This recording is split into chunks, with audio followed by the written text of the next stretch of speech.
علیکم ورحمۃ اللہ۔ خولا Islamic academy میں خوش آمدید۔ پیارے طلباء، خولا اسلامک اکیڈمی کو لائک، شیئر اور سبسکرائب کریں تاکہ آنے والے اسباق میں آپ لوگ شریک ہو سکے اور روز کا سبق آپ کو آسانی سے یاد ہو سکے۔ اعوذ باللہ من الشیطان الرجیم، بسم اللہ الرحمن الرحیم۔ آج ہم اپنے درس کا آغاز سورہ بقرہ کی آیت نمبر 163 سے کریں گے۔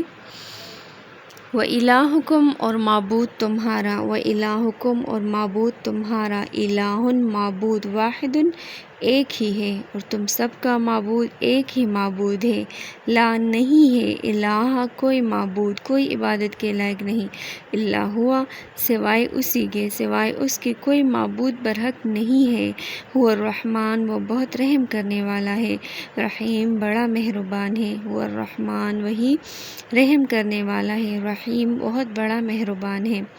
اس آیت میں پھر دعوت توحید دی گئی ہے۔ یہ دعوت توحید مشرکین مکہ کے لیے ناقابل فہم تھی۔ انہوں نے کہا اجعل الآلہۃ الہا واحدا ان ھذا لشیء عجاب، کیا اس نے اتنے معبودوں کی جگہ ایک ہی معبود بنا دیا، یہ تو بڑی عجیب بات ہے۔ اس لیے اگلی آیت میں اس توحید کے دلائل بیان کیے جا رہے ہیں۔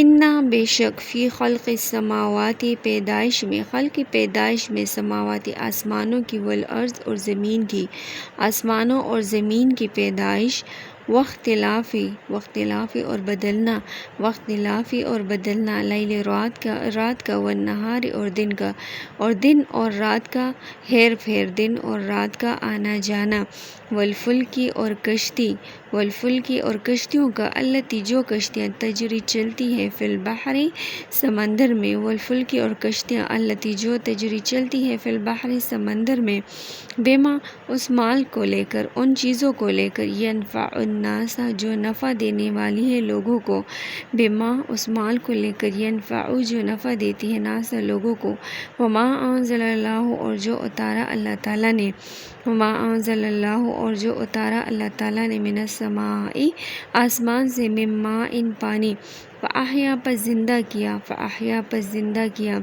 بہ الارض اس پانی کے ذریعے زمین کو، بعد موتہا اس کے مردہ ہونے کے بعد، بعد موتہا زمین کے بنجر ہونے کے بعد بارش کے پانی سے اس زمین کو دوبارہ زندہ کر دیا، وبث اور بکھیر دیے، پھیلا دیے، وبث اور پھیلا دیے، فیہا اس زمین میں، من کل دابہ ہر طرح کے چلنے والے، من کل دابہ ہر قسم کے جانوروں کو پھیلا دیا، وتصریف اور رخ بدلنا، ریاح ہواؤں کا، وتصریف الریاح اور ہواؤں کے رخ بدلنا، والسحاب اور بادل، والسحاب اور بادل، مسخری جو لٹکے ہوئے ہیں، جو مسخر ہیں، والسحاب اور بادل جو لٹکے ہوئے ہیں، جو مسخر ہیں، بین السماء آسمان، والارض اور زمین کے درمیان، بین السماء آسمان، والارض اور زمین کے درمیان، لآیات نشانیاں ہیں، لآیات نشانیاں ہیں، لقوم ان لوگوں کے لیے، اس قوم کے لیے، یعقلون جو عقل مند ہیں، ان میں عقل مندوں کے لیے قدرت الہی کی نشانیاں موجود ہیں۔ یہ آیت اس لحاظ سے بڑی جامع ہے کہ کائنات کی تخلیق اور اس کے نظم و تدبیر کے متعلق 7 اہم امور کا اس میں یکجا تذکرہ ہے جو کسی اور آیت میں نہیں۔ آسمان اور زمین کی پیدائش، جن کی وسعت و عظمت محتاج ہی نہیں کہ اس کی وسعت اور عظمت کو ہم بیان کر سکیں۔ دوسرا، رات اور دن کا یکے بعد دیگرے آنا، دن کو روشنی اور رات کو اندھیرا کر دینا تاکہ کاروبار معاش بھی ہو سکے اور آرام بھی۔ پھر رات کا لمبا اور دن کا چھوٹا ہونا، پھر اس کے برعکس دن کا لمبا اور رات کا چھوٹا ہونا۔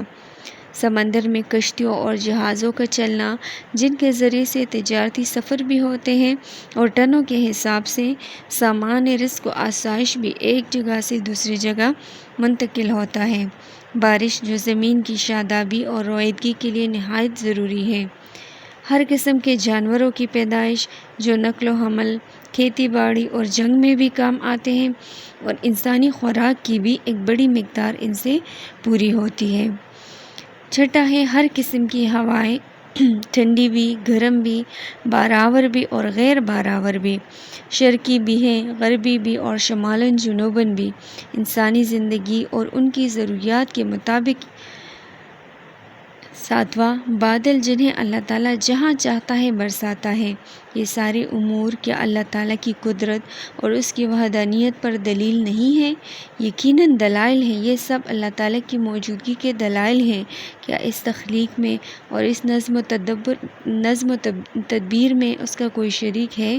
نہیں، یقیناً نہیں۔ تو پھر اس کو چھوڑ کر دوسروں کو معبود اور حاجت روا سمجھنا کہاں کی عقل مندی ہے؟ صدق اللہ العظیم۔